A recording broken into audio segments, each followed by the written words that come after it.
Šiandien mėgojau puikiai. Gavau pilnas 40 minučių. Šitas juokingas, nes bedarydama šitą intro mėgojau tik 20. Bazinga. Taigi, šiandien pasakysiu savo patirtį šioje industrijoje.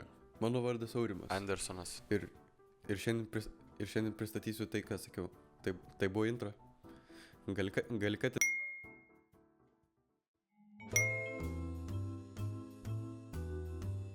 Pačias pirmasias dienas keliavome į Vilnių, neįsivaizduoju kodėl, bet sutikome Vilniuje Litexpo vyko. Lima. Tai renginys, kuriame labai daug padėjome. Nuo 10 ryto iki 12 nakties nieko nedarėme, biški paždykavom ir keliavom miegoti.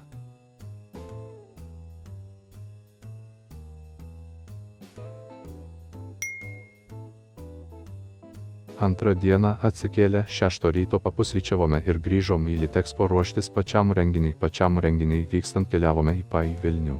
Sutikau Piderman. Renginiui pasibaigus susirinkome žaislus ir važiavome 3 valandas atgal į Klaipėdą. Man patiko.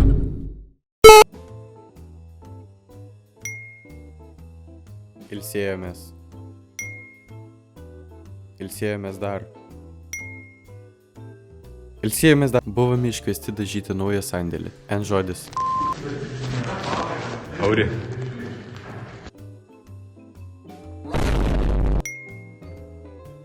Baigiame dažyti.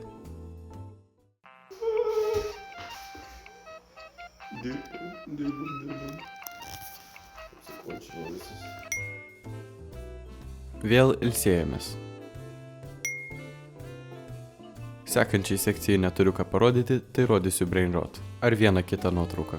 8 dieną atliekant praktiką. Blet, vėl kažkodėl turėjau dažyti nahui kažkokius šūdus, blet.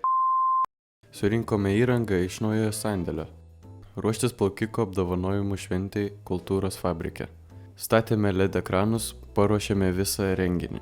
Renginiui pasibaigus viską surinkome ir išvežėme.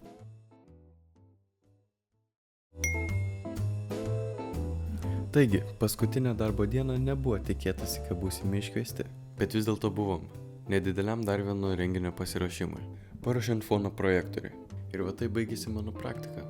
Gavau dar darbo pasiūlymą, po praktikos galėčiau kartais atlikti. Aišku, jo nepaėmiau, nes turėjau daryti šitą video. Tikiuosi, jums šitas video patiko. Viso.